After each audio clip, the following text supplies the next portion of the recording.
The forge glowed like a captured sunset in the darkness of the cave, and Kagra's hands moved with a precision that made the hammer sing against the anvil, each strike producing a note that resonated through her bones and into the very stone around her.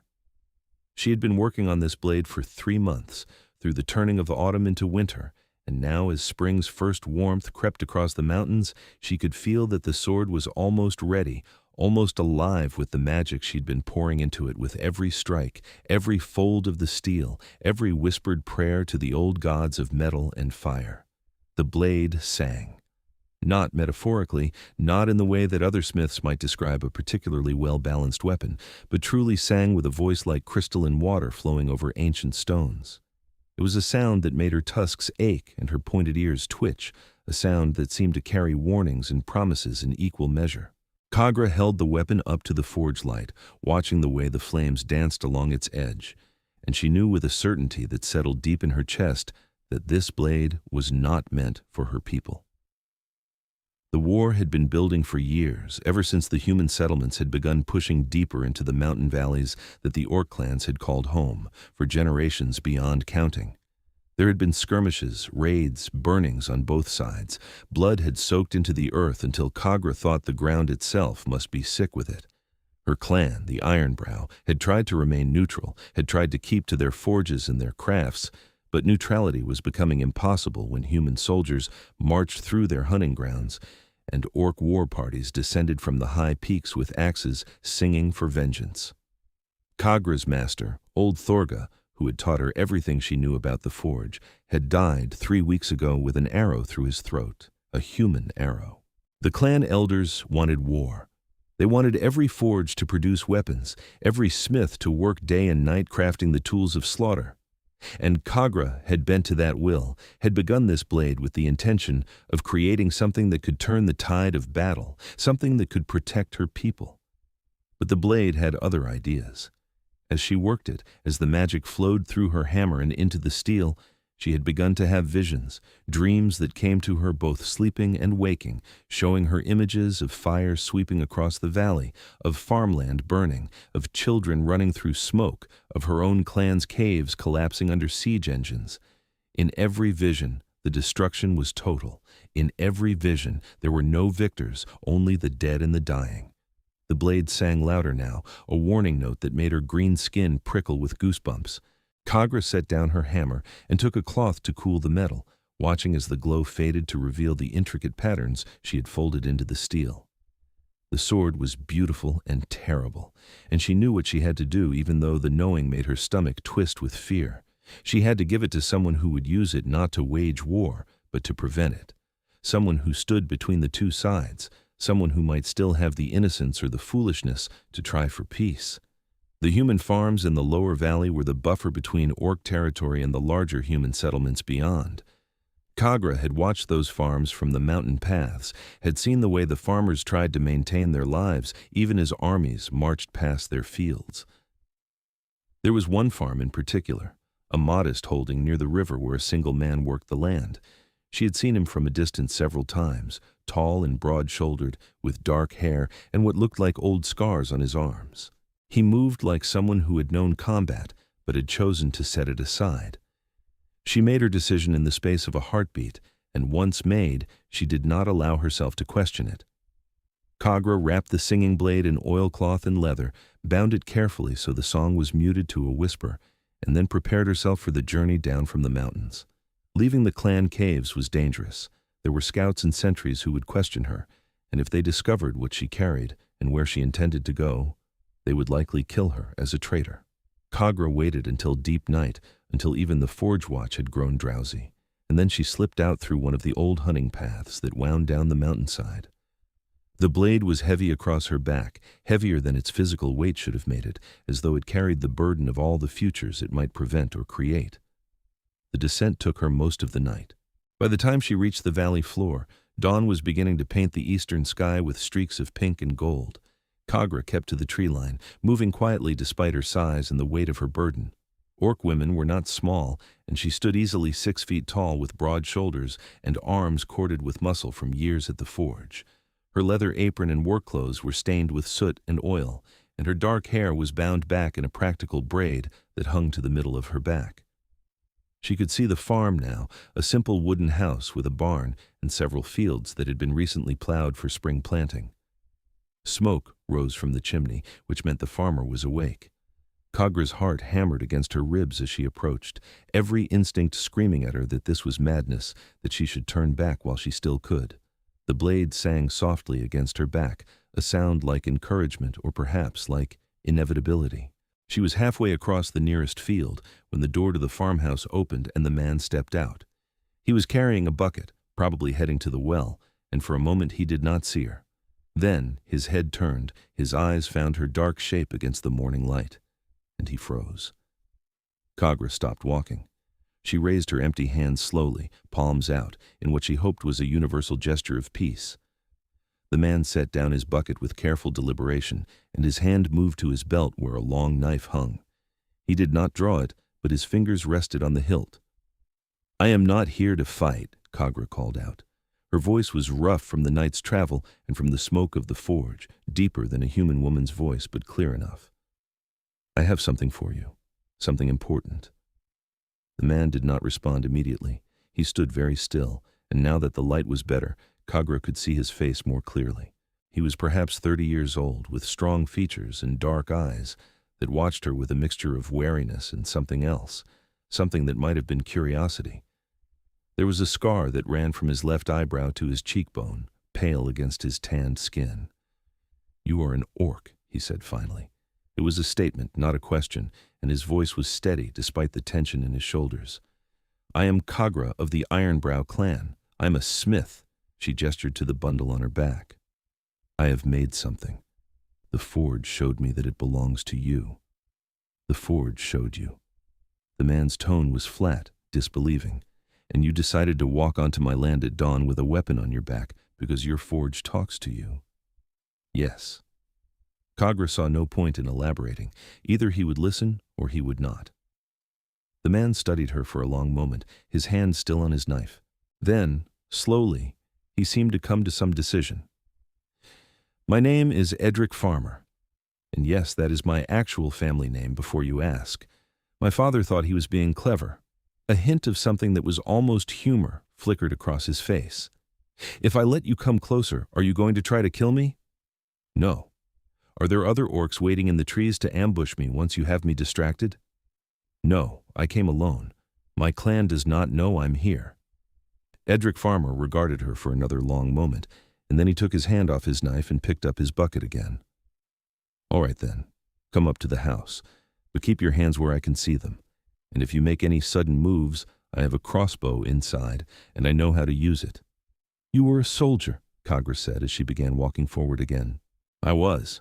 5 years with the border garrison before I had enough of the killing and decided dirt and crops were better company than officers and battlefields." Edric walked toward the well, keeping her in his peripheral vision. "How did you know?" "The way you move, the scars, the fact that you have not panicked or run screaming." "Would many people run screaming?" "Most would. Orcs are monsters to your kind." Edric drew water from the well in silence, then turned to face her fully. Up close, Kagra could see that he was even taller than she had thought, probably 6 feet and 2 or 3 inches, with a solid build that came from hard work rather than deliberate training. His hair was dark brown, almost black, and fell to his shoulders in a way that suggested he cut it himself without much care for appearance. His eyes were a warm brown, and they studied her with an intensity that made her want to look away. "Some orcs are monsters," he said quietly. "Some humans are monsters too. I learned that in the army. So Kagra of the Ironbrow clan, show me what you have brought me." Kagra unslung the bundle from her back and began unwrapping it slowly, giving Edric time to react if he needed to. As the layers of leather and cloth fell away, the blade's song grew louder, filling the morning air with its strange crystalline voice. Edric's eyes widened and his hand moved instinctively toward his knife again before stopping. "What in all the hells is that sound?"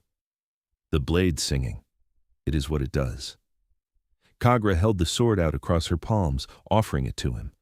The weapon was magnificent in the morning light, the steel seeming to shimmer with inner fire, the edges sharp enough to split sunlight itself. I have been working on it for 3 months. It is the finest thing I have ever made, and it showed me visions. Visions of war that will consume everything, orc and human alike. Visions of death that will leave these valleys empty and burning. Edric did not take the sword. He stared at her, and she could see the thoughts moving behind his eyes. Why bring it to me? If this is some legendary weapon, why not keep it for your clan? Because my clan will use it to kill, and every human who dies will be answered with orc deaths, and every orc death will be answered with more human deaths, until there is nothing left but graves and ghosts. Kagra's tusks ached with the force of her conviction. The blade does not want that. It wants to protect, and you are positioned between the two sides. You could use it to defend, to stand as a barrier that neither army wants to cross. You are insane, Edric said, but there was no heat in the words. One man with one sword, no matter how magical, cannot stop a war. Perhaps not, but the blade thinks you can, and I trust the blade more than I trust my own clan's war chiefs right now. Kagra took a step closer, still holding the sword out. Please, I'm not asking you to fight. I'm asking you to stand, to be ready, to protect this place and the people in this valley when the armies come. When, not if. The war's coming, Edric Farmer. Within the month, perhaps sooner. The spring thaw has opened the mountain passes and both sides are preparing for a final push. This valley will be the battlefield unless someone stops it from becoming one. Edric looked at the sword again, and Kagra could see the war in his own expression, the part of him that wanted to refuse warring with the part that understood the truth of what she was saying.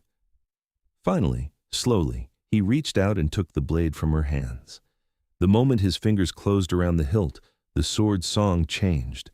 It became brighter, clearer, like a bell being rung in perfect pitch.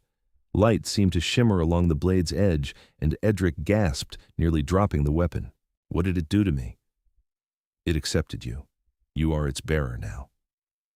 Kagra felt a strange mixture of relief and loss. The blade had been her companion for months, and now it belonged to another. It will protect you as long as you use it for protection and not for aggression. It will sing warnings when danger approaches, and it will never break or dull as long as your purpose remains true. Edric held the sword up, testing its weight and balance.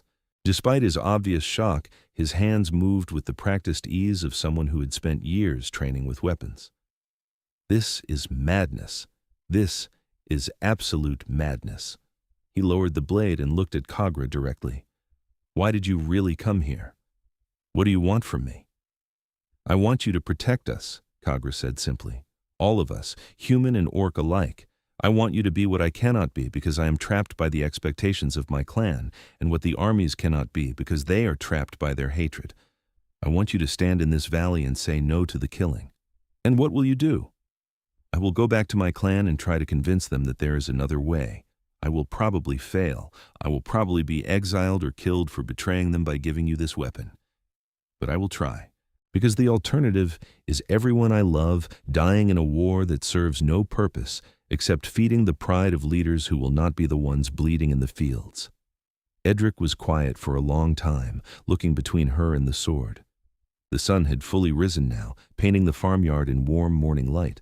Birds were singing in the trees at the edge of the property, and in the distance, Kagra could hear the sound of the river flowing past. Come inside, Edric said finally. You have walked all night to get here. You look exhausted.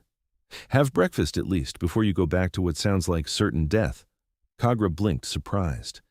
You would feed an orc in your home? I would feed someone who just gave me a magical sword and asked me to prevent a war. That seems like the least I can do. Edric started toward the farmhouse, still carrying the singing blade. Besides, I have questions, lots of questions, and you are going to answer them while you eat. Kagra followed him, her heart doing strange things in her chest. She had expected rejection, or perhaps violence. She had not expected kindness. The farmhouse was simple but well maintained, a single large room with a sleeping loft above and a stone fireplace that dominated one wall. The furniture was handmade and practical, the kind of thing built to last rather than to impress. There were herbs hanging from the rafters to dry, and a few books on a shelf near the window, which surprised her. Most farmers she had seen from a distance could not read. Edric leaned the sword against the wall near the door, where it continued to hum softly to itself. Then he moved to the fireplace and began building up the fire that had burned down to coals overnight. "Sit. I will make porridge, and there is bread from yesterday." Kagra sat at the wooden table, feeling enormous and out of place in the human-sized space. Her head nearly brushed the hanging herbs when she was standing, and the chair creaked alarmingly under her weight. She watched Edric move around his kitchen with efficient ease, adding wood to the fire, hanging a pot over the flames, measuring out oats and water. "How long were you in the army?" she asked, because the silence felt strange and she did not know what else to say. 6 years, not 5. I lied earlier, not sure why. Joined when I was 18, left when I was 24. Fought in the northern campaigns against the goblin tribes, then got transferred to the border when tensions with the orc clans started heating up. Edric did not look at her as he spoke, focused on his cooking. "Killed my first orc when I was 21. He was about your age, I think, young. He charged our line during a skirmish near the Red Falls, and I put a spear through his chest. He died confused, I could see it in his eyes. He probably did not even want to be there, any more than I wanted to be there. But you killed him anyway." "But I killed him anyway because that is what soldiers do. We follow orders and we kill people, and we tell ourselves that it is necessary, that it is protecting something important." Edric's voice was flat, emotionless in a way that suggested deep feeling buried underneath. "I killed 7 more orcs after that, in various battles, various skirmishes. And I watched my friends die to orc axes and orc arrows. By the time I was 24, I could not remember why we were fighting anymore, or if I had ever really known. So I bought out my commission, and I came here, and I started growing wheat." Kagra watched him stir the porridge, her own emotions a tangled mess. "Do you regret leaving?" "No. I regret that it took me 6 years to realize I was wasting my life on something pointless. I regret every person I killed, orc and human alike, because I can see now that none of it mattered. The border's in the same place it was when I started. The hatred is the same, or worse, and good people are still dying for no reason that makes sense when you are not being screamed at by an officer." He ladled porridge into 2 wooden bowls and brought them to the table, along with a hunk of dark bread and a small pot of honey. "Eat. You look like you are about to fall over." The porridge was simple, but good, warm and filling, and Kagra ate with more hunger than she had realized she possessed. Edric ate in silence across from her, and for a while the only sounds were the crackling of the fire and the soft singing of the sword by the door. "Tell me about the visions," Edric said eventually. "You said the blade showed you things." Kagra set down her spoon and gathered her thoughts. They started about a month into forging it. At first they were just flashes, images that came while I was working. But they grew stronger, more detailed. I saw armies marching through this valley. I saw your farm burning, and every other farm for miles in every direction. I saw orc war parties being cut down by human cavalry, and I saw human soldiers being crushed when my clan collapsed the mountain paths on them. I saw children dead in the fields, Edric, both orc children and human children, because war does not care about innocence. "And you saw me," Edric said quietly, "in these visions." "Yes, not at first, but later. I saw you standing in your field with the blade in your hands, and the armies stopped at your borders, both armies. They could not cross because the sword would not let them. You were like a stone in a river, and the violence flowed around you, but did not touch you or anything you protected." Kagra met his eyes across the table. "I do not know if that future is certain or if it is only a possibility, but it is a better possibility than any of the other futures I saw." Edric rubbed his face with both hands, suddenly looking exhausted. "You're asking me to make myself a target. If I stand against both armies, both sides will want me dead." "Yes. You're asking me to risk everything I have built here on the word of a magical sword and a vision from an orc smith I just met." "Yes. And you are going back to your clan where you will probably be killed for treason." "Yes." Edric laughed, but it was not a happy sound. "We are both insane. You know that, right? This plan is insane." "I know," Kagra agreed. "But do you have a better one?" He did not answer, which was answer enough. They finished their meal in silence, and then Kagra stood to leave. The sun was fully up now, and she needed to get back to the mountains before her absence was noticed. But as she reached for the door, Edric spoke again.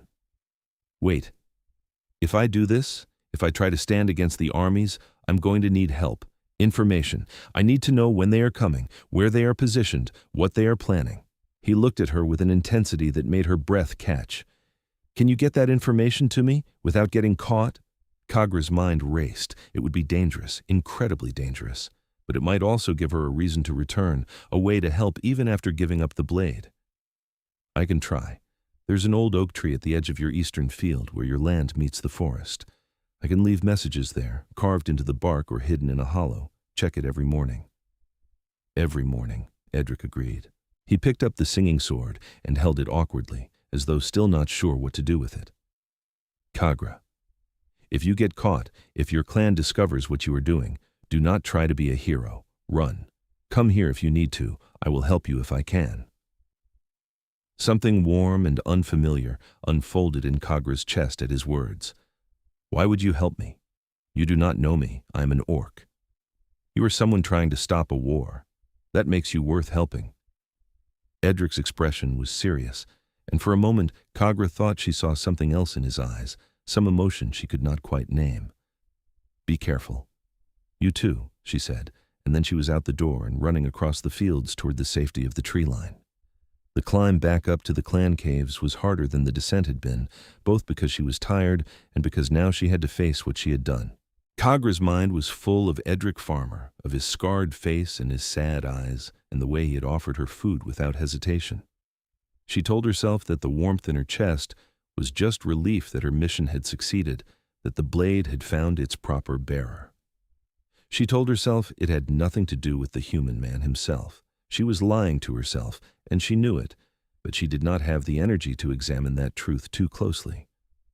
Kagra managed to slip back into the caves without being seen, or so she thought, until she found Vorgath waiting in her smithy. Vorgath was one of the clan's war leaders, a massive orc male with arms like tree trunks and a temper that matched his size. He stood with his arms crossed, his yellow eyes fixed on the empty spot where the singing blade had rested for the past week. "Where is it?" he demanded without preamble. "Where is the weapon you have been working on all winter?" Kagra's blood went cold, but she kept her expression neutral. "I delivered it." "Delivered it where? To which warrior?" The war chiefs did not assign anyone to receive a blade of that quality. "I delivered it where it needed to go," Kagra said carefully, "where the forge showed me it belonged." Vorgath's eyes narrowed dangerously. "You speak in riddles, Smith. I want a straight answer. Where is the blade?" "I cannot tell you that." The backhand came so fast she barely had time to register it before pain exploded across her face. Kagra staggered but did not fall, tasting blood in her mouth. Vorgath grabbed the front of her leather apron and slammed her against the stone wall of the smithy. "You will tell me, or I will beat it out of you. That weapon was meant for the clan, for the war effort. You had no right to give it away." "The clan never commissioned it." Kagra spat blood from her mouth, her tusks aching. "I made it on my own time with my own materials. It is mine to do with as I wish." "Nothing is yours when the clan is at war." Vorgath's breath was hot on her face. "Everything we have, everything we make, belongs to the war effort. Your work, your food, your very life belongs to the clan and its survival. Now, tell me where the blade is before I break every bone in your body." Kagra considered her options. She could lie, but Vorgath would know. She could tell the truth, but that would doom Edric. She could refuse to answer, which would probably result in the beating Vorgath had promised. Before she could decide, another voice rang out through the smithy. "Release her, Vorgath!" Clan Mother Shira stood in the doorway, her gray hair bound back in warrior's braids, her face creased with the wisdom and weariness of 70 years. She was smaller than Vorgath, but carried an authority that made the war leader immediately drop Kagra and step back. "Clan Mother, this smith has betrayed us. She has given away a powerful weapon to someone unknown, possibly to our enemies." "I heard your accusations. I also heard her response." Shira's yellow eyes studied Kagra with uncomfortable intensity. "Tell me, child, did you give the singing blade to our enemies?" This was the moment. Kagra could still lie, could still try to protect herself, but looking into Shira's ancient eyes, she found she could not. I gave it to someone who will use it to protect both sides, to prevent the war from consuming us all." The silence that followed was absolute. Vorgath's face went purple with rage, but Shira held up one hand to forestall his outburst. "You gave it to a human," Shira said. It was not a question. "Yes." "A human farmer in the valley below." "Yes." "And you believe this human will use the blade to stand against both armies, to create a sanctuary that neither side can breach?" Kagra's surprise must have shown on her face because Shira smiled grimly. "I too have the sight, child. I too have seen the visions of fire and death. And I have seen the stone in the river, the one who stands unmoved while violence flows around him. I did not know the blade you were forging was meant for that purpose. But now that you have told me, it makes a terrible sense." "Clan Mother, you cannot be agreeing with this treason," Vorgath sputtered. "She has armed a human with a magical weapon. He will use it against us." "No," Shira said calmly. "He will not. Because the blade will not allow it, and more importantly, because he is a man who has chosen farming over fighting. Kagra has done something either brilliantly wise or phenomenally stupid, and we will not know which until the war truly begins." She turned her full attention to Kagra. "But you have made yourself an enemy to many in the clan by doing this. There will be those who call for your exile or worse. I can protect you to a degree, but you must be careful." "I understand, Clan Mother." "Do you?" Shira stepped closer, her voice dropping to a whisper that only Kagra could hear. "Do you understand that you have tied your fate to this human now? That if he falls, your choice will be seen as weakness, and if he succeeds, you will still be the orc who armed a human against her own kind? There is no safe outcome for you, child, only different kinds of danger." "I understand," Kagra repeated, and she did. She had understood it from the moment she wrapped the blade and began her descent from the mountains. But it was necessary. "Then I will trust your judgment, for now." Shira turned to Vorgath. "You will speak of this to no one. If the war chiefs learn what has happened, they will demand Kagra's head, and I am not sure I have the authority to prevent them from taking it. This remains between we three until events prove which path was correct." Vorgath looked like he wanted to argue, but he was not foolish enough to directly contradict the clan mother. He settled for glaring at Kagra with pure hatred before storming out of the smithy. Once he was gone, Shira sighed deeply. "You have made a powerful enemy, Kagra. Vorgath's pride is wounded, and he will be watching for any excuse to move against you. Be very careful in the coming days." "I will be, Clan Mother. Thank you for protecting me." "I did not do it for you alone. I did it because I too am tired of war, and I too wonder if there might be another way." Shira's expression was unutterably sad. "But I am an old orc tied to old traditions, and I do not have the courage to act as you have acted, so I will watch and wait and pray to the old gods that your gamble pays off." The next few weeks were the longest of Kagra's life. She worked in her forge during the day, making mundane items like hinges and nails and horseshoes, anything that could not be easily turned into weapons.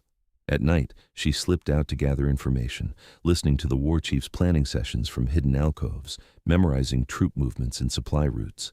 And every 3 days, she made the dangerous journey down the mountain to leave coded messages in the hollow of the old oak tree on Edric's land. She never saw him during these drops, though once she found a message from him waiting in the hollow, a simple thank you carved in careful letters. The sight of it made her chest ache with feelings she did not want to name. The war was indeed coming. Kagra learned that a massive orc war party was being assembled, nearly 300 warriors drawn from multiple clans. They planned to sweep down from the mountains in a coordinated assault, hitting multiple human settlements simultaneously to prevent any organized defense. The attack was scheduled for the new moon, just over 2 weeks away. Kagra passed this information to Edric, and she prayed to gods she was not sure she believed in that he would know what to do with it. What she did not learn until it was too late was that Vorgath had been watching her. On her next journey down the mountain, as she was carefully making her way through the darkness, a strong hand grabbed her from behind and slammed her against a tree trunk. Vorgath's face swam into view, twisted with triumphant rage. "I knew it. I knew you were collaborating with the humans. You have been feeding them information, telling them our plans." I have been trying to save lives, Kagra gasped, fighting against his grip. On both sides. Traitor! Vorgath's fist caught her in the stomach, driving the air from her lungs. You are a traitor to your clan, to your people, to your blood, and I am going to drag you back to the war chiefs and watch them tear you apart for it. Kagra struggled, but Vorgath was stronger, and she was winded from the blow.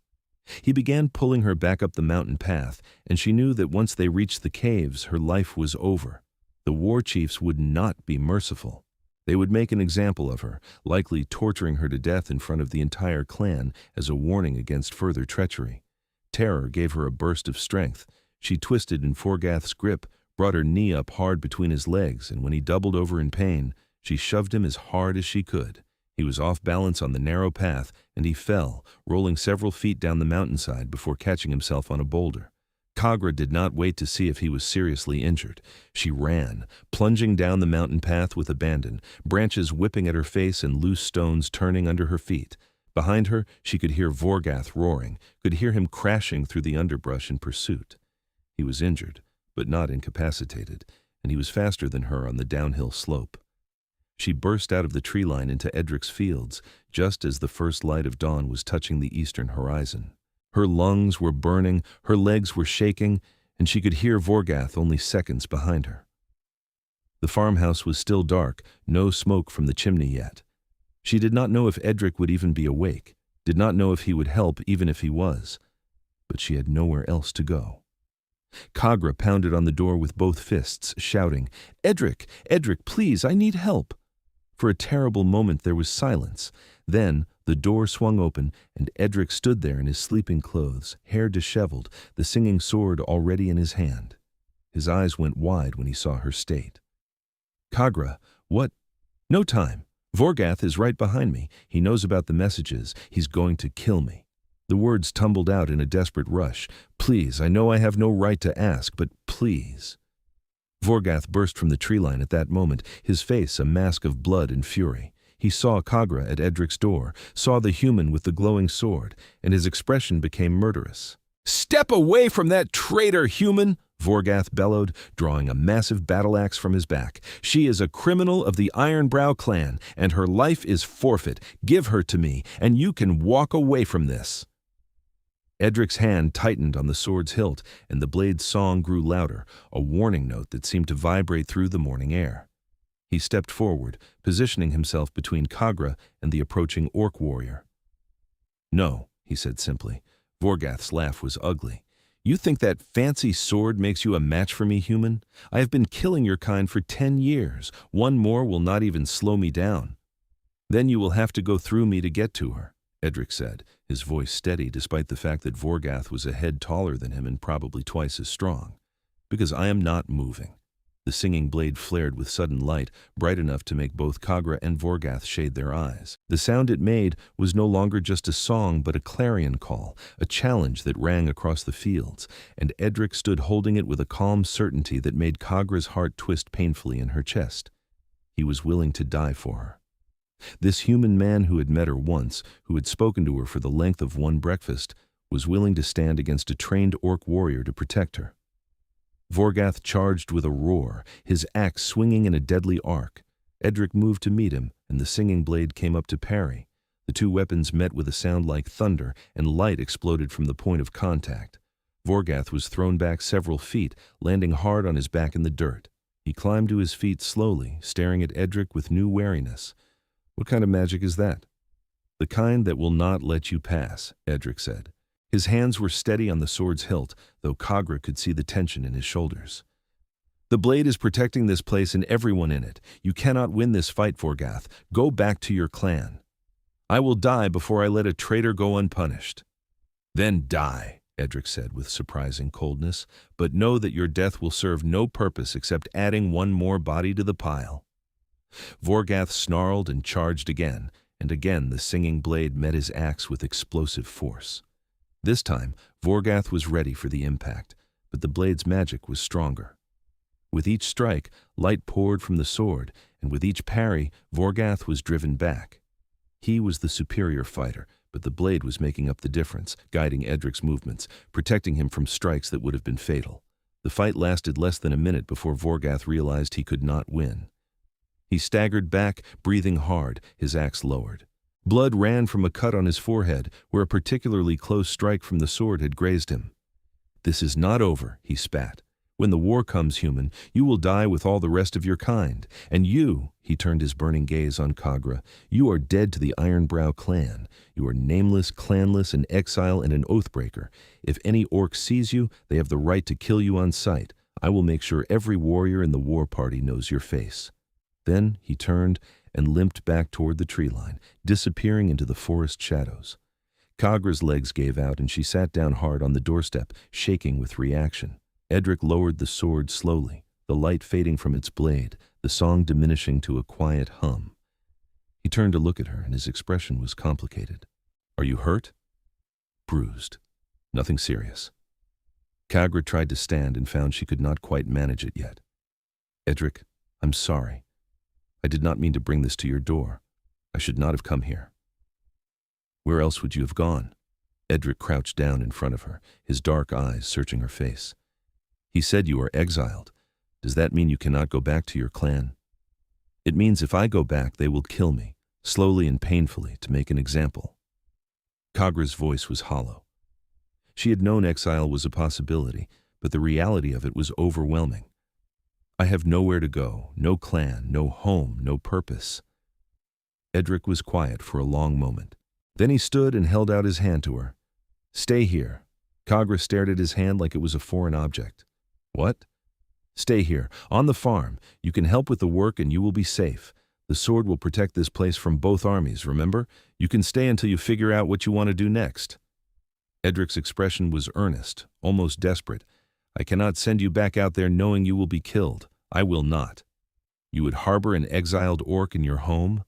The humans in the area will call you a traitor. They will probably try to burn you out. Let them try. The blade will protect against that too." Edric kept his hand extended. "Please, Kagra, let me help you.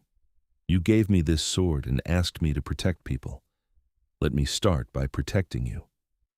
Kagra looked at his hand, at his face, at the earnest determination in his eyes, and something broke open inside her chest.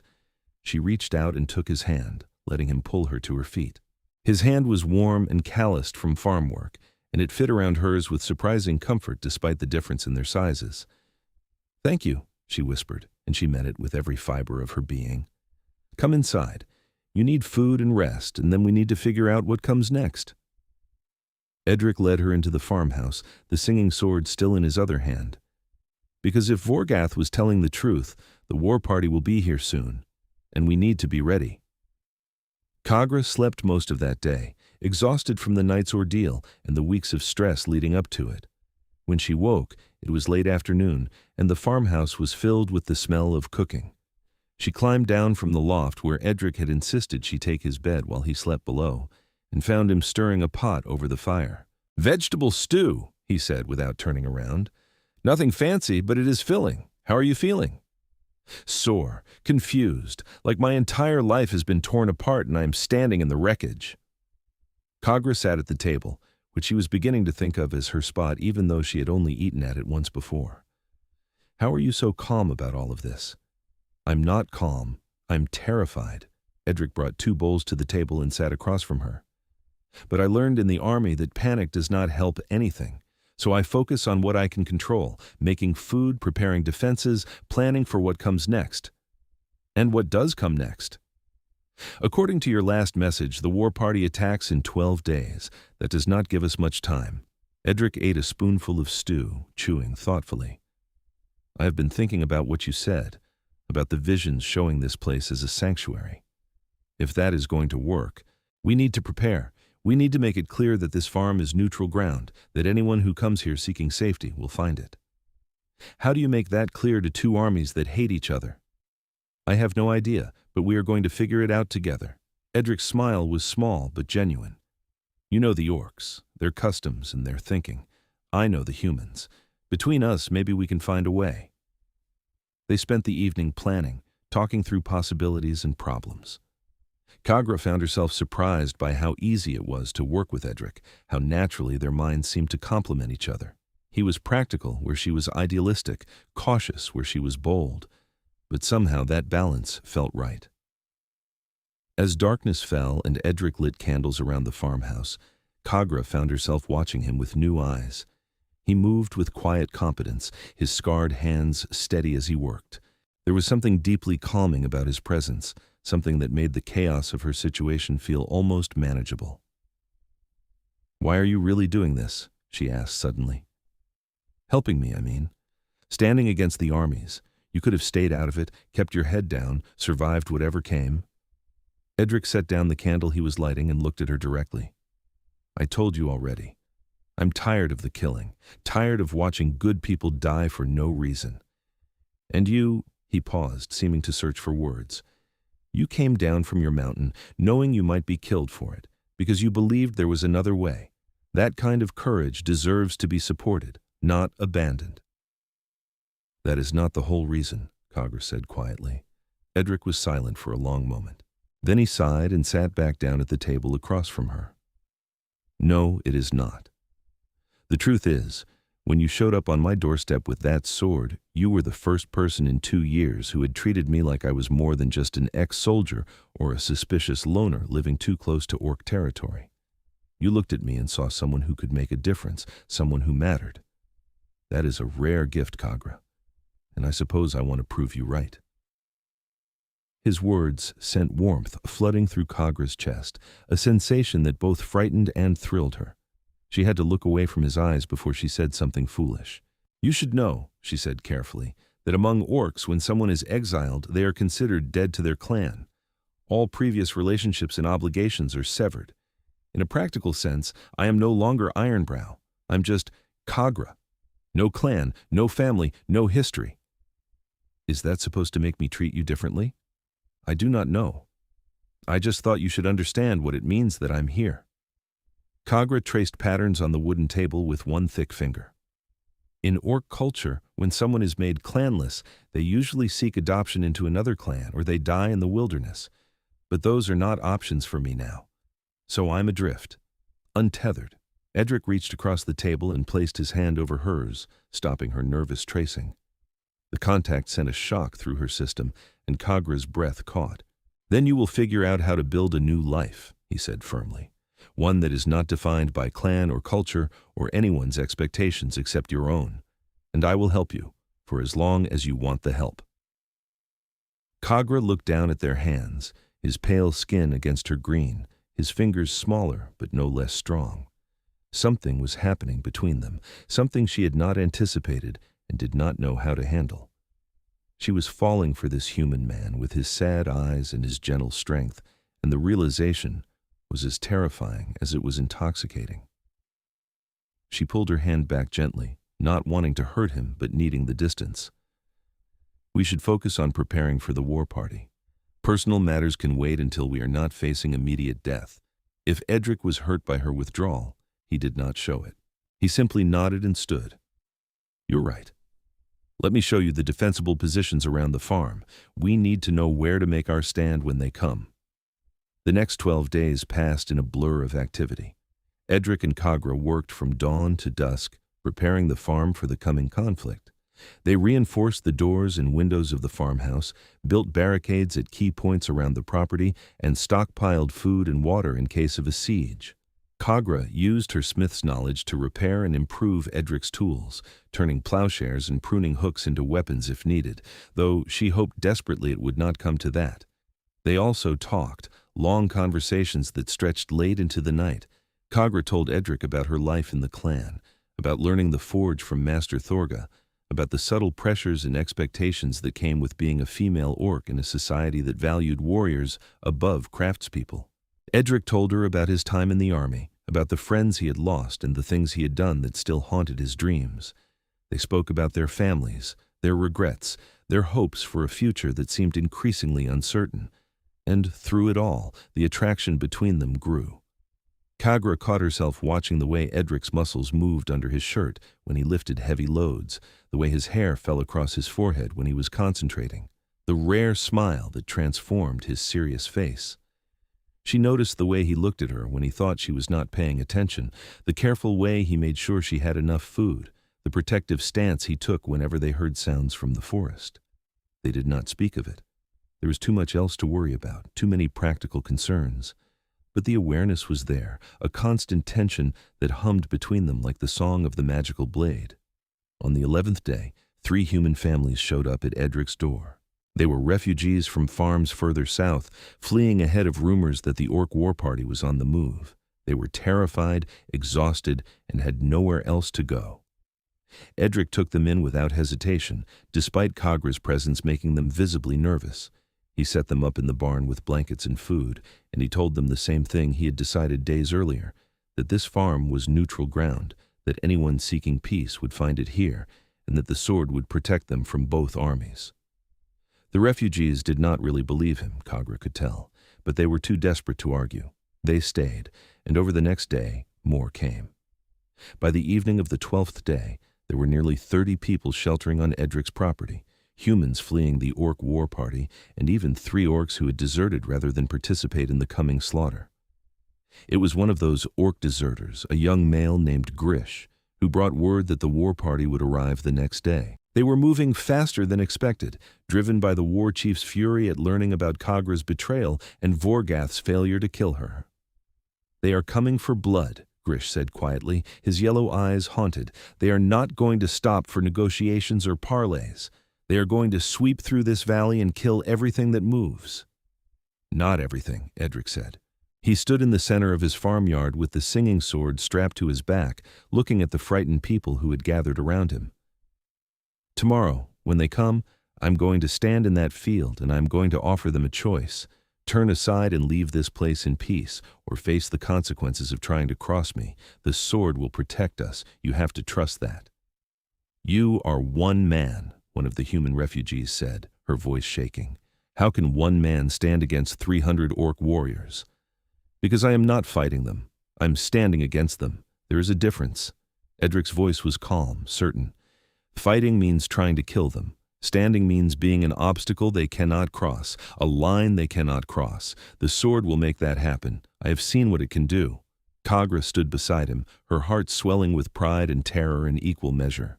She wanted to tell him not to do this, that the risk was too great, that he would die, and it would be her fault. But she also knew that this was what the blade had been made for, what all her visions had been leading toward. Edric was exactly where he needed to be, doing exactly what he needed to do. That night, Kagra could not sleep. She lay in the loft, staring at the dark ceiling, listening to the sounds of 30 frightened people trying to rest in and around the farmhouse. Tomorrow would determine everything, whether her choice had been right, whether the visions would come true, whether Edric would live or die. She heard the ladder creak and turned to see Edric climbing up into the loft. He looked as sleepless as she felt.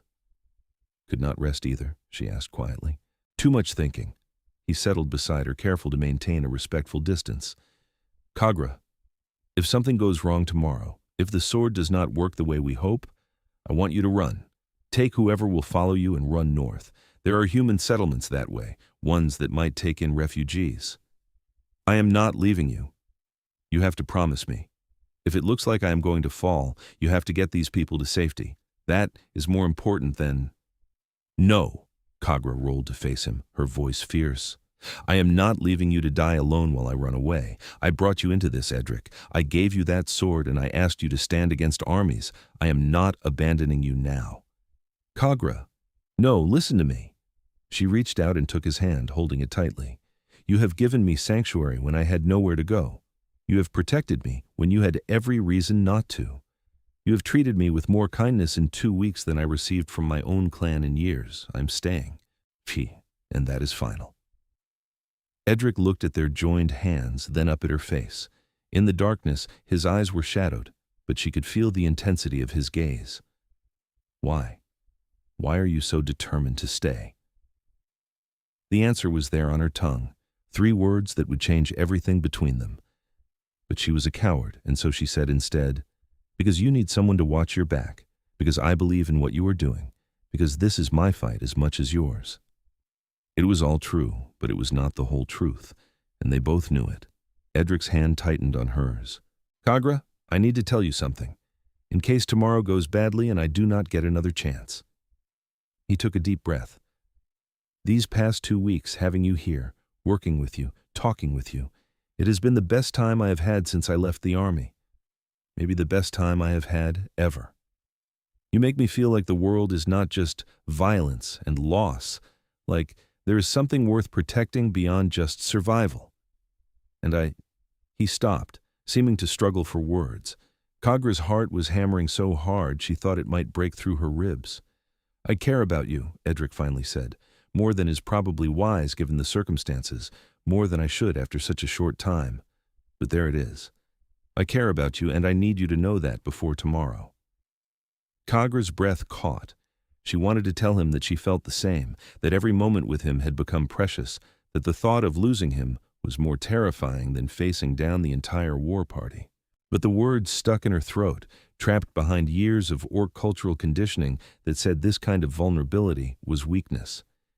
Instead, she leaned forward and pressed her forehead to his, a gesture of deep trust among Orcs. Edric made a soft sound of surprise but did not pull away. They stayed like that for a long moment, breathing each other's air, sharing warmth and comfort and unspoken feelings. "Tomorrow," Kagra whispered, "tomorrow we survive this. And then we will talk about everything we are not saying right now, yes?" "Yes," Edric agreed. "Tomorrow we survive." Neither of them returned to their separate sleeping spots. They lay down together in the loft, Edric's arms around Kagra's waist, her larger frame curled protectively around his. It was not sexual, not exactly, but it was deeply intimate in a way that made Kagra's chest ache. For the first time since her exile, she felt like she belonged somewhere. She felt like she was home. Dawn came too quickly. Kagra woke to Edric moving carefully out of her arms, and for a moment she wanted to pull him back, to hold him, and refuse to let the day begin. But reality would not be denied. She could hear voices outside, people waking and preparing for what was to come. They dressed in silence and climbed down from the loft. The farmhouse was crowded with refugees, all of them showing signs of stress and fear. Edric moved among them, offering quiet words of reassurance and making sure everyone had eaten something. Kagra helped where she could, though many of the humans still looked at her with suspicion. The sun was fully up when Grish came running from the eastern edge of the property. "They are here! The war party! I can see them in the forest! They will be here within the hour!" A wave of panic went through the refugees. Edric raised his voice to be heard over the sudden chaos. "Everyone into the farmhouse and the barn! Board up the windows and stay inside no matter what you hear. Do not come out until I say it is safe." "What about you?" one of the refugees called out. Edric drew the singing sword, and it blazed with light in the morning sun, its song ringing clear across the farm. "I will be exactly where I need to be." The refugees scrambled to obey, packing themselves into the two buildings. Kagra moved to stand beside Edric, and he looked at her with concern. "You should be inside with them." "Not a chance." Kagra crossed her arms. "We stand together or not at all." Edric looked like he wanted to argue, but there was no time. From the tree line to the east, figures were emerging. Orcs, hundreds of them, in full war regalia with painted faces and weapons that caught the light. At their head was Vorgath, his face still bearing the scars from his fight with Edric. When he saw Edric and Kagra standing in the field, his expression became murderous. The war party marched forward until they were perhaps 50 yards from where Edric and Kagra stood. Then they stopped, and Vorgath walked forward alone until he was close enough to speak without shouting. "So, the traitor and her pet human," Vorgath sneered. "You must know you cannot win this. There are 300 of us and 2 of you. Stand aside and we will make your deaths quick." "No," Edric said simply. He held the singing sword point down in front of him, both hands on the hilt, a posture that was somehow both peaceful and unmovable. "This farm is neutral ground. Everyone sheltering here is under my protection. Turn aside, Vorgath. Leave this valley and go home." Vorgath laughed, and the sound was taken up by the war party behind him, hundreds of orc voices raised in mocking amusement. "You think you can command us, human? You think that shiny sword makes you our equal?"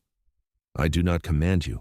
I am simply telling you the truth. You cannot pass this point. The sword will not allow it. But that does not mean you have to die. You can choose to leave, to go back to your clans, and tell them that the war stops here."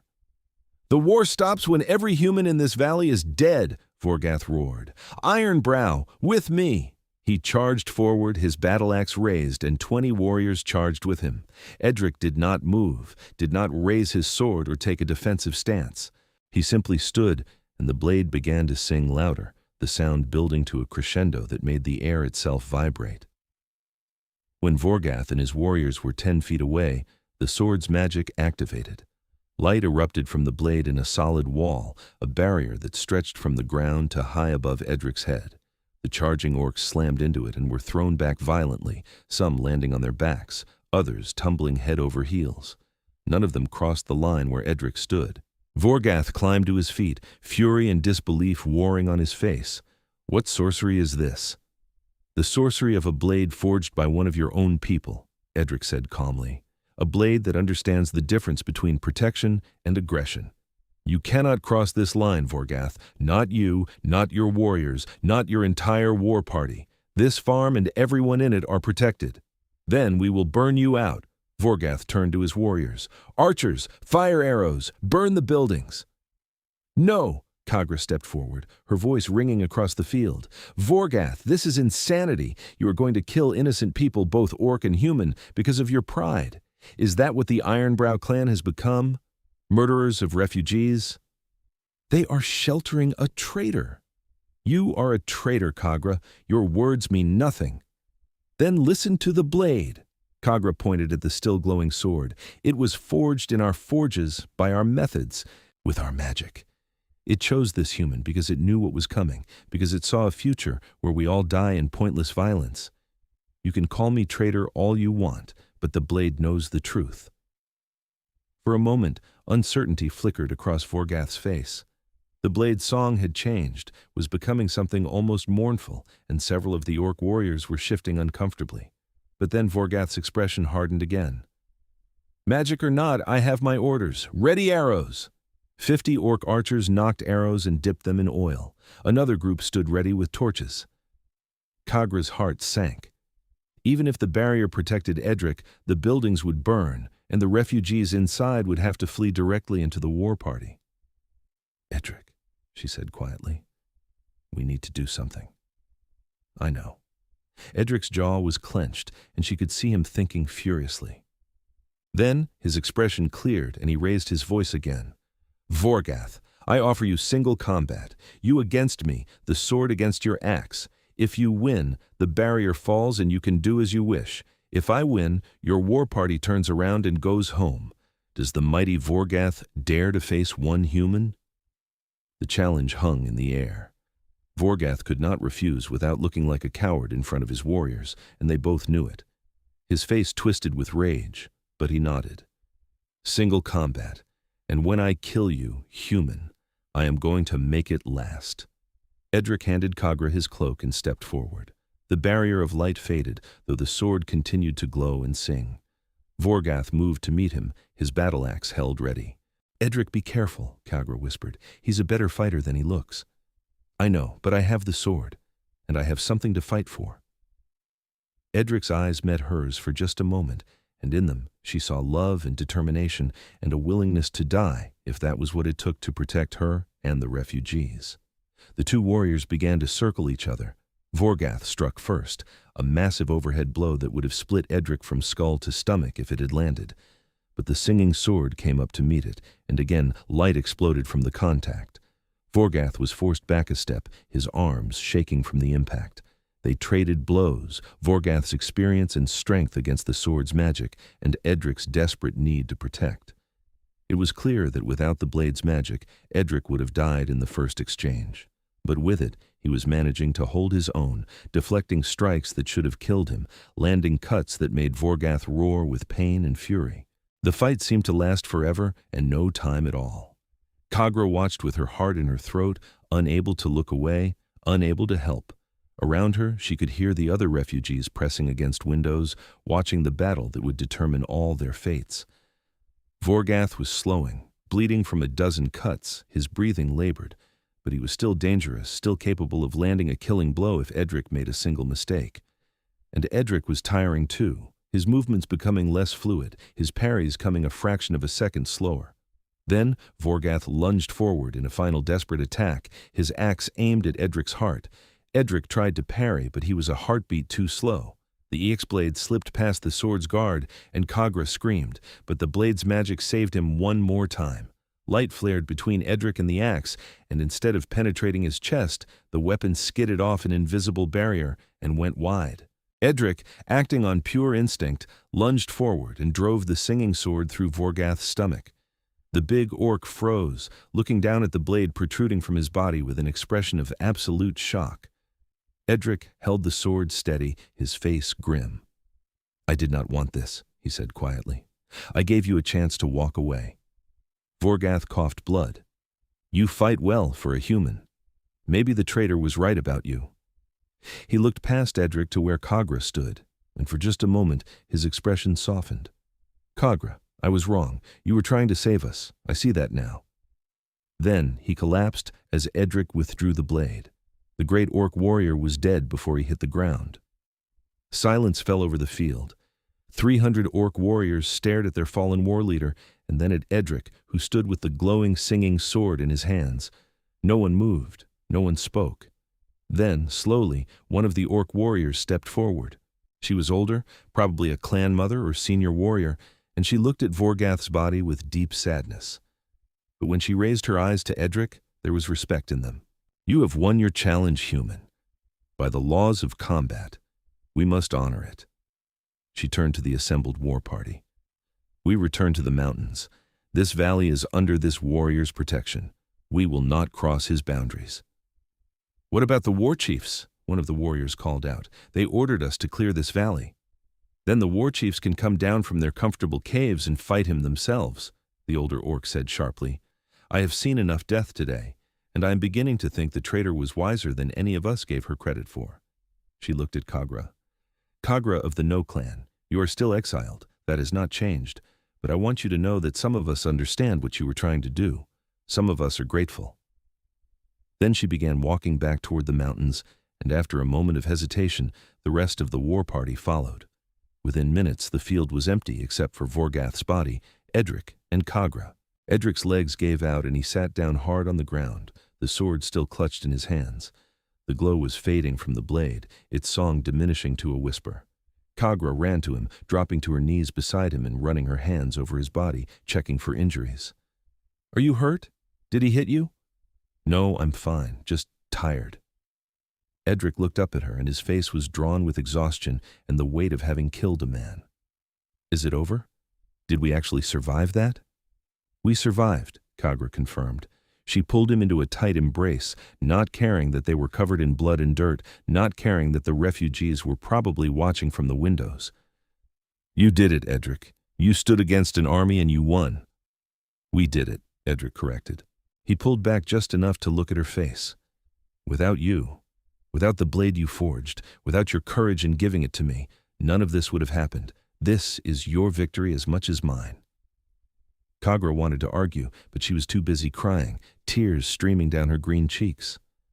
Edric reached up and wiped them away with gentle thumbs, and the tenderness of the gesture broke something open in her chest. "I love you," she blurted out, the words escaping before she could stop them. "I know it is too soon, and I know we are different species, and I know there are 1,000 reasons why this is a terrible idea. But I love you, Edric Farmer, and I needed to say it in case we never get another chance." Edric's expression transformed, exhaustion replaced by pure joy.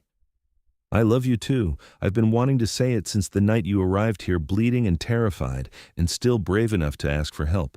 You are the strongest person I have ever met, Kagra, and I cannot imagine my life without you in it anymore." Then he was kissing her, or she was kissing him, and it did not really matter who started it, because the result was the same. Their mouths met awkwardly at first, learning to navigate tusks and size differences, but then they found a rhythm that worked, and it was perfect. The kiss was desperate and gentle, and full of all the things they had been too afraid to say, and when they finally broke apart, both of them were smiling. "So," Edric said, slightly breathless, "what happens now?" "Now we bury Vorgath with honor. Now we make sure the refugees are safe and have somewhere to go. Now we figure out how to build a life together that makes sense." Kagra rested her forehead against his. And now we hope that the human armies are as reasonable as the orcs turned out to be." "About that," one of the human refugees called from the farmhouse doorway, "there is another army coming. Human soldiers, maybe 200 of them, from the south." Edric and Kagra looked at each other, then simultaneously started laughing. It was slightly hysterical laughter, born of stress and relief and the absurdity of having to do this all over again with a different army. "All right then," Edric said, climbing to his feet and helping Kagra up. "Let us go introduce ourselves to the human army. At least this time I can speak their language without needing a translator." The human army arrived an hour later, a force of 200 soldiers in the uniforms of the regional garrison. At their head was a hard-faced captain named Marcus Fisher, who looked at Edric's farm with visible suspicion, his eyes lingering on Kagra with open hostility. "You are Edric Farmer?" the captain called out as his troops formed up in the field. "I am. We are here to clear this valley of orc threats. We have reports of a large war party in the area. Have you seen them?" "They were here. I sent them home." Captain Marcus laughed without humor. "You sent them home. One farmer sent 300 orc warriors home. Do you take me for a fool?" Edric held up the singing sword, and immediately every soldier in the army tensed. "I have this blade, which was forged by an orc smith and carries powerful protective magic. I offered the orc war party a choice: turn back or face me in single combat. Their war leader chose combat. I won. They went home. And now I am offering you the same choice, Captain. You stand against the kingdom's army? That is treason." "I stand for peace and protection, which seems to be something both armies have forgotten." Edric's voice was steady, certain. "This farm is neutral ground, Captain Marcus. Everyone seeking safety is welcome here, but no army, orc or human, will cross my boundaries to continue this war. I have made that clear to the orcs, and I'm making it clear to you now." Captain Marcus looked at the sword, at Edric, and then at Kagra standing beside him. His expression was calculating. "You harbor an orc in your home. That alone is grounds for arrest. She is not just an orc, she is Kagra, and she is the smith who forged this blade. She is also under my protection, which means you will not touch her." "This is insanity. You cannot seriously expect me to turn my army around because one farmer with a magic sword tells me to." "I do not expect you to do anything," Edric said calmly. "I am simply telling you the facts. Your soldiers are welcome to try crossing the boundary I have established, but they will not succeed, and you will lose men for nothing. Or you can recognize that the orc threat has been neutralized, that the valley is safe under my protection, and you can take your army back to wherever it came from and report that the crisis is over." For a long, tense moment, Captain Marcus stared at Edric. Then he turned to one of his lieutenants. "Go test the boundary. Try to cross into the farmyard." The lieutenant dismounted and walked forward cautiously. As he crossed an invisible line about 20 yards from where Edric and Kagra stood, the sword began to glow and sing. The lieutenant tried to take another step and slammed into a barrier, exactly as the orc warriors had. He bounced back, landing on his rear, looking shocked. Captain Marcus swore creatively. "What sorcery is this?" "The kind that says you are not crossing this line with hostile intent," Edric replied. "Your soldier is welcome to enter peacefully to seek shelter or medical aid or just a meal. But as part of an invading army? No, that will not happen." The captain was silent for a long time, clearly warring with himself. Finally, he seemed to come to a decision. "If I return to the garrison and report that the orc threat has been neutralized, my commanders will demand proof. They will demand to know how one farmer accomplished what 200 soldiers could not." "Then bring your commanders here, and I will explain it to them myself," Edric said. "But until they come, your army camps outside my boundary, not on my land. And you do not harass the refugees who have taken shelter here. Those are my terms." "You do not get to set terms, farmer." "Yes, I do, because I have the sword, and you do not." Edric's expression was implacable. "Go back to your garrison, Captain Marcus. Report that the war party has been turned back, that the valley is secure, and that there's a new power here that both sides need to respect. And tell your commanders that if they want to understand what happened, they can come talk to me in peace, as equals, not as conquerors." Captain Marcus looked like he had bitten into something sour, but after a moment he nodded curtly. "Very well. We will camp outside your boundary tonight. Tomorrow I will return to the garrison and make my report. But this is not over, Edric Farmer. The kingdom will want answers. And I will provide them. In peace." Edric lowered the sword, and its glow faded. "You and your men are welcome to draw water from the river and to purchase food from the refugees if they are willing to sell. But no weapons are to be drawn on my land, and no one is to be threatened. Clear?" "Clear," the captain said through gritted teeth. Then he wheeled his horse around and began barking orders to his troops. As the human army set up their camp a safe distance away, Edric finally allowed himself to relax. Kagra put her arm around his waist, supporting him, and together they walked back to the farmhouse where the refugees were emerging cautiously, unable to quite believe that they had survived 2 armies in one day. The next few weeks were chaotic, as word of what had happened spread through both human and orc territories. Edric's farm became famous, a place of wonder and curiosity and not a little fear. Representatives from both sides came to see the singing sword and the farmer who had stood against armies. Some came with hostility, but the blade's magic turned them back. Others came with genuine curiosity, and these Edric welcomed, explaining what had happened and advocating for a formal peace. Kagra worked beside him through all of it, using her knowledge of orc culture to help bridge the gap between species. She also reopened her forge in a corner of Edric's barn, and soon she was taking commissions from both humans and orcs, creating items of beauty and utility that help people see past old prejudices. Not everyone was happy with the situation. There were hardliners on both sides who called for Edric to be killed or imprisoned, who said that Kagra was a traitor who deserved death. But the sword's protection held, and gradually the voices of reason began to outnumber the voices of hate. 6 months after the armies had come to Edric's farm, representatives from both the human kingdom and the major orc clans met there to negotiate a formal peace treaty. The negotiations were difficult, full of old grievances and mistrust, but with Edric and Kagra mediating, they managed to reach an agreement. The border would be formally established, with neutral zones where both species could trade and interact. Raiding and warfare would be forbidden, with harsh penalties for violations. And Edric's farm would be recognized as neutral ground, a place where anyone could seek sanctuary.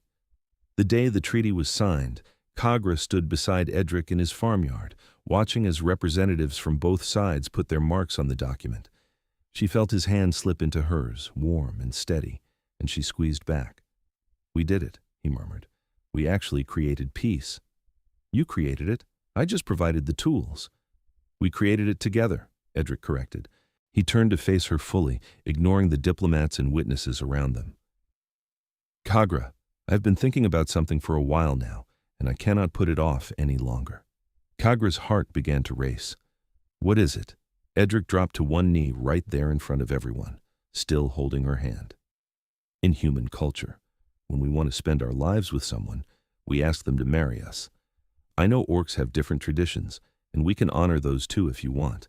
But I am asking you, Kagra of no clan, Kagra the forge maiden who made a blade that sang, 'Will you marry me? Will you build a life here with me, as partners in all things?'" Kagra's vision blurred with tears for the second time in 6 months.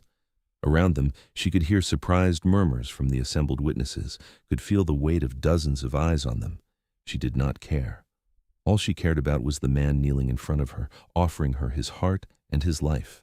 "Yes," she said, her voice rough with emotion. "Yes, I will marry you, Edric Farmer. I will be your wife and your partner and your equal in all things." Edric stood and swept her into his arms, lifting her despite the fact that she was larger than him, spinning her in a circle while she laughed and cried at the same time. When he set her down, he kissed her in front of everyone, and this time there were cheers from the crowd, from both humans and orcs who had gathered to witness the treaty signing, and were now witnessing something even more remarkable. A love that transcended species and hate and centuries of warfare. They were married a month later in a ceremony that blended human and orc traditions. Kagra wore a dress that she had made herself, simple but elegant, and Edric wore his best clothes with the singing sword strapped to his back. The ceremony was attended by hundreds of people from both species, and it was performed by a human priest and an orc clan mother working together. When they exchanged vows, Kagra spoke from the heart. You gave me sanctuary when I had nowhere to go. You gave me purpose when I had lost mine. You gave me love when I thought I was unlovable. I promise to stand by your side through whatever comes, to protect you as you have protected me, to build a life with you that honors both our peoples. Edric's vows were equally moving. You gave me a sword and asked me to protect us. You trusted me to stand when others would have run. You showed me that courage is not the absence of fear, but the willingness to act despite it. I promise to love you for all my days, to honor your strength and your wisdom, to build a home where anyone seeking peace can find it. When the ceremony concluded and they were pronounced married, the singing sword blazed with light, and its song rose to a crescendo that could be heard across the entire valley. It was as though the blade itself was celebrating, blessing the union of the farmer and the forge maiden who had saved so many lives. The celebration lasted late into the night, with food and drink and dancing that mixed human and orc styles. Kagra danced with Edric until her feet hurt, laughed with new friends from both species, and felt a sense of belonging that she had never experienced before. This was her clan now, not just Edric, but everyone who had chosen peace over war, who had chosen to build rather than destroy. When the celebration finally wound down and the guests began to disperse, Edric took Kagra's hand and led her back to the farmhouse. They had rebuilt and expanded it over the past months, adding a proper smithy for Kagra and a larger sleeping loft for both of them. It was not grand, but it was home. That night, as they lay together in their marriage bed, Kagra traced the scars on Edric's chest with gentle fingers. Do you ever regret it? Taking in an exiled orc, standing against armies, becoming the keeper of a magical sword? Never, Edric said firmly. He pulled her closer, tucking her head under his chin. You are the best thing that ever happened to me, Kagra. You and this farm and the life we have built, they are everything I did not know I needed. I love you, Kagra whispered. I love you too, Edric replied. My wife, my partner, my forge maiden. They fell asleep wrapped in each other's arms, the singing sword mounted on the wall above their bed, its quiet song a lullaby that spoke of protection and love and the promise of a peaceful future. In the months and years that followed, Edric and Kagra's farm became a beacon of hope in the region. More refugees came, some staying only briefly, others settling permanently on the land that Edric gradually expanded to accommodate everyone. A small village grew up around the original farmhouse, a mixed community of humans and orcs who lived and worked together in harmony. Kagra's forge became famous throughout both human and orc territories. She took on apprentices from both species, teaching them not just the craft of smithing, but the philosophy behind the singing blade, that the greatest weapons are those that protect rather than destroy. Several of her students went on to create their own magical items, each one designed to foster peace rather than war. Edric became known as the Peacekeeper, a neutral arbiter who could be trusted to settle disputes fairly between humans and orcs. He traveled throughout the region with the singing sword, establishing other neutral zones, mediating conflicts, and slowly building a network of peace that spread far beyond his original farm. But always, they came home to each other. No matter how far Edric traveled or how busy Kagra's forge became, they made time for each other, for quiet evenings by the fire, for walks along the river, for the simple domestic joys of cooking together and tending their garden and falling asleep in each other's arms. 3 years after their marriage, Kagra gave birth to twins, a boy and a girl. The children were healthy and beautiful, with their mother's green skin and tusks and their father's dark eyes and steady temperament. Edric held them with wonder, marveling at these small lives that represented a future he had never dared to imagine. What should we name them? Kagra asked, exhausted but radiant. Edric thought for a moment. The boy can be Eric if you like that. A strong name for a strong child. And the girl? Nessa, Kagra said with certainty. It means bravery in the old orc tongue, for the courage it will take to grow up as a child of both worlds. Eric and Nessa, Edric repeated, trying out the names. Yes, those are perfect. As their children grew, so did the peace that Edric and Kagra had fought to establish. More mixed communities sprang up along the border, places where humans and orcs lived as neighbors rather than enemies. Trade flourished between the species, bringing prosperity to regions that had known only war for generations. And while there were still those who clung to old hatreds, they were increasingly outnumbered by those who had chosen a different path. The singing sword remained mounted above Edric and Kagra's bed, a reminder of how far they had come and what they had accomplished. Sometimes, late at night, Kagra would hear it singing softly, and she would remember that desperate journey down the mountain, carrying a blade she had forged with her own hands and hoping desperately that she was making the right choice. She had given the sword to a farmer and said, "Protect us." And he had. He had protected her, protected the refugees, protected an entire valley from the destruction that would have consumed it. But more than that, he had given her a home and a family, and a love that transcended every barrier that should have kept them apart. On their 10th wedding anniversary, Edric and Kagra stood together in their farmyard, surrounded by their children and friends and the community they had built. The singing sword hung at Edric's side, no longer needed for protection as much as it once had been, but still a symbol of the choice they had made to stand for peace. "Happy anniversary, my love," Edric said, pulling Kagra into his arms. "Happy anniversary," Kagra replied, resting her head on his shoulder. "Thank you for protecting us, all of us." "Always," Edric promised. "For as long as I live, I will protect what we have built, this sanctuary, this peace, this family." The sword sang softly at his side, a sound of contentment and blessing. And all around them, life continued, full of hope and possibility and the promise of a future where love could triumph over hate. They had started with a single act of desperate courage, an orc forge maiden offering a magical blade to a human farmer. They had built from that foundation a peace that would last for generations, a love that would inspire others, and a family that represented the best of both their peoples. It was not a perfect ending, because life is never perfect. There were still challenges to face, still prejudices to overcome, still moments of fear and doubt. But Edric and Kagra faced them together, as they had from the beginning, with courage and love and an unwavering belief that peace was possible. The forge maiden had crafted a blade that sang, and she had given it to the farmer and said, "Protect us." He had done exactly that, and in doing so, he had given her everything she had never dared to hope for, a home, a purpose, a love that would last a lifetime. And they lived, surrounded by family and friends, in the sanctuary they had created for all their days. The singing blade watched over them, its song a constant reminder that the greatest magic is not found in weapons, but in the courage to choose peace, the wisdom to build bridges, and the love that can transform enemies into family. This was their happily ever after, hard-won and precious, built on sacrifice and courage and the unwavering belief that a better world was possible. They had protected each other, protected their community, and in doing so, they had changed the world. The end of their story was just the beginning of the peace they had created, a peace that would ripple out through generations, touching countless lives and proving that even the deepest hatreds can be overcome by love, courage, and the willingness to stand for something greater than yourself.